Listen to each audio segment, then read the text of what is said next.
फडणवीस सरकारमधील 1.5 डझन मंत्र्यांना पदभार स्वीकारण्यासाठी नव्या वर्षाचा मुहूर्त। खातेवाटपाला आठवडा उलटून ही 17 मंत्र्यांनी अजूनही पदभार स्वीकारलाच नाही।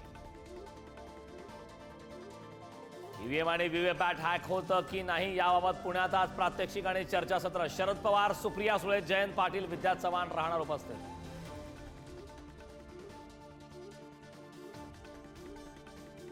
अजित पवारांच्या राष्ट्रवादीचं मिशन चलो दिल्ली। दिल्ली विधानसभा निवडणुकीसाठी अजितदादांचे उमेदवार रिंगणात। 11 उमेदवारांची यादी जाहीर।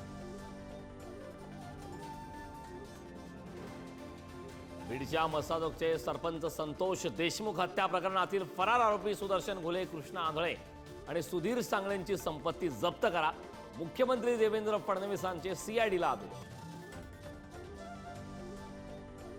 संतोष देशमुख हत्या प्रकरणातील आरोपींच्या अटकेसाठी अंजली दमानी आक्रमक।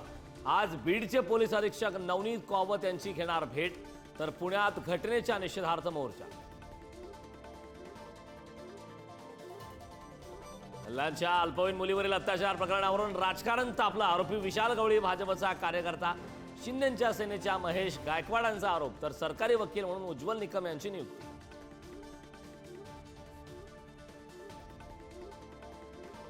नवी मुंबईतील दिवा पाटील आंतरराष्ट्रीय विमानतळावर आज पहिलं प्रवासी विमान उतरणार। विमान सुरक्षा प्राधिकरणाच्या परीक्षण अधिकाऱ्यांसह विमानाचं लँडिंग।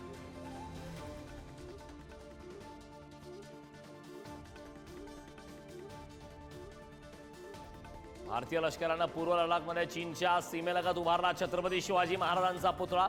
14,300 फूट उंचीवर फडकला भगवा। शिवरायांच्या अश्वारूढ पुतळ्याचं अनावरण।